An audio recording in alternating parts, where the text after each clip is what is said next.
السلام علیکم ناظرین، ڈرامہ سیریل من مستملن کی آخری قسط ہونے والی ہے بہت ہی زیادہ شاندار، کیوں نہ کہ واجد اپنے ہی خاص آدمی کی وجہ سے پنس جاتا ہے۔ وہ اس کی حقیقت سب کے سامنے کھول دیتا ہے، جس کی وجہ سے مبین خان پر قتل کا مقدمہ بھی ختم ہو جاتا ہے اور واجد کی حقیقت بھی سب کے سامنے آ جاتی ہے۔ اسما کو یہ بھی پتا چل جاتا ہے کہ وہ جس سے پیار کرتی تھی وہ اس کا پیار نہیں بلکہ اس کا دشمن تھا۔ اسما تو اسے اپنی محبت ہی سمجھتی تھی، لیکن واجد دراصل اسے استعمال کر رہا تھا تاکہ وہ دونوں خاندانوں کو آپس میں لڑوا سکے۔ جب اسما کو اس حقیقت کا علم ہوتا ہے تو اسما بہت زیادہ اداس اور پریشان ہو جاتی ہے، وہ خود پر قابو نہیں رکھ سکتی۔ اسما دل ہی دل میں سوچتی ہے کہ جس شخص کی وجہ سے اس نے اپنا سب کچھ برباد کر دیا، اس نے اپنا بچہ بھی کھو دیا اور جس کی وجہ سے اس نے اپنا اتنا اچھا گھر برباد کر دیا، یعنی اس نے مبین خان سے شادی توڑ دی، وہ محبت ہی اسے دھوکہ دے رہی تھی، میں اپنے آپ کو کیسے معاف کروں اور میں واجد کو تو بالکل بھی معاف نہیں کروں گی۔ واجد خان کی حقیقت کو بے نقاب کرنے کے پیچھے کبیر خان کا بڑا ہاتھ ہوتا ہے۔ کبیر کو واجد پر شک ہو جاتا ہے، جس کی وجہ سے وہ واجد کا پیچھا کرتا ہے اور واجد کے ساتھ واجد کے خاص آدمی کی بھی باتیں سن لیتا ہے، جس کی وجہ سے کبیر کا شک حقیقت میں بدل جاتا ہے۔ واجد خان کا اگلا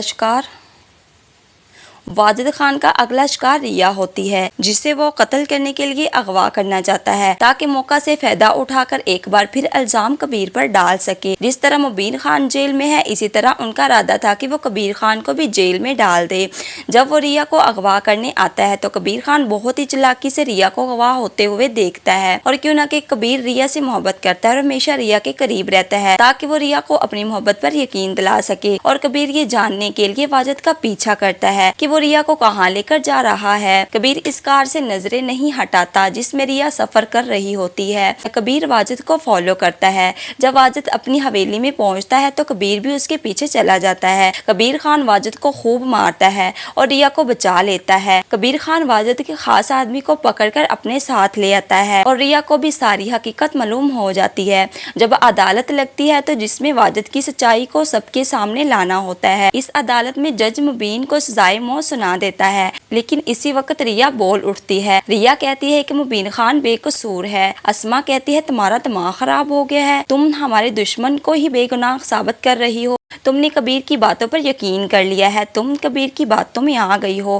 اس وقت ریا کہتی ہے میں نے کسی کی بات پر یقین نہیں کیا، بلکہ ایسا تو تم کر رہی ہو، کیوں نہ کہ تم واجد کی باتوں پر عمل کرتی ہو اور تم اس کی حقیقت نہیں جانتی۔ اب جب کبیر اس کی حقیقت سب کے سامنے کھولے گا تو آپ کو پتہ چل جائے گا۔ کبیر واجد کے چمچے سے پوری حقیقت جان لیتا ہے اور جج کو بتاتا ہے، اور اسما بھی سن لیتی ہے، اور جب اسما یہ بات سنتی ہے تو وہ واجد کے پاس چلی جاتی ہے اور اس کے منہ پر زوردار تھپڑ مارتی ہے اور اسے کہتی ہے کہ تم نے میرے ساتھ ایسا کیوں کیا، تمہارا مقصد کیا تھا۔ اس وقت واجد کہتا ہے کہ میں تم دونوں خاندانوں کو خوش نہیں دیکھ سکتا، میں تمہاری خوشی برداشت نہیں کر سکتا اور نہ ہی اب تمہیں خوش رہنے دوں گا۔ اگر میری حقیقت سب کے سامنے آ گئی ہے تو ٹھیک ہے، میں تمہیں بھی نہیں چھوڑوں گا، اب میں تمہیں بھی مار دوں گا۔ وہ اسی وقت جیب میں سے ایک خنجر نکالتا ہے جسے وہ نکال کر اسما کو مار ڈالتا ہے۔ اس طرح اسما کی کہانی ہو جاتی ہے ختم۔ عین اسی وقت پولیس آ جاتی ہے اور اسے پکڑ کر جیل میں لے جاتی ہے۔ ریا بھاگ کر اپنی بہن کے پاس آتی ہے اور رونے لگتی ہے۔ اسما ریا سے کہتی ہے کہ مجھے چھوڑ دو،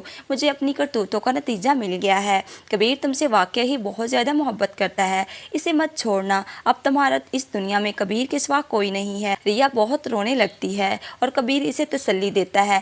اس کے بعد ہم دیکھتے ہیں کہ مبین کو بیل ہونے کے بعد وہ بھی گھر آ جاتا ہے اور اپنی ماں کے گلے لگ کر مل رہا ہوتا ہے، تو وفا یہ دیکھ کر بہت زیادہ پریشان ہوتی ہے، کیوں نہ کہ مبین اور اس کی ماں کے سامنے وفا کی ساری جھوٹی کہانیاں آ جاتی ہے اور وہ بہت زیادہ پریشان ہوتی ہے اور بہت زیادہ غصے میں ہوتے ہیں۔ مبینہ تو بہت زیادہ غصے میں ہوتی ہے اور وہ کہتی ہے کہ تم نے میرے بیٹے کو اتنا بڑا دھوکہ دیا، جو تم پہ اتنا ٹرسٹ کرتا تھا اور تم سے پیار بھی کرنے لگا تھا، اور تم نے میرے بیٹے کا دل توڑا ہے، اور تمہارے ساتھ مل کر جس نرس نے یہ سب جھوٹی کہانیاں بنائی ہے اسے تو میں بالکل بھی نہیں چھوڑوں گی، اب تم اس گھر میں نہیں رہ سکتی، تم اس گھر سے دفع ہو جاؤ۔ لیکن وفا بہت زیادہ پریشان ہوتی ہے، وہ بہت منتیں کرتی ہے کہ مجھے معاف کر دو، لیکن مبینہ تو بالکل بھی اسے معاف کرنے والی نہیں ہے۔ وفا ان کے سامنے بہت زیادہ روتی ہے، وہ اسے کہتی ہے کہ اس گھر کے علاوہ ہمارا اور کوئی گھر میں رہنے دیں، میں کہاں جاؤں گی، میں اپنی بہن کو لے کر کہاں جاؤں گی، شادی بھی کر لیں، لیکن مجھے اس گھر میں رہنے دیں، مجھے اس گھر سے نہ نکالیں۔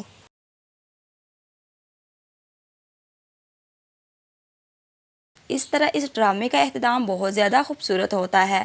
مجھے امید ہے کہ آپ کو ویڈیو بہت زیادہ پسند آئی ہوگی۔ کمنٹ سیکشن میں ہمیں ضرور بتائیے گا کہ آپ کو ویڈیو کیسی لگی، اور ہمارے چینل کو سبسکرائب کرنا اور ویڈیو کو لائک کرنا بالکل مت بھولیے۔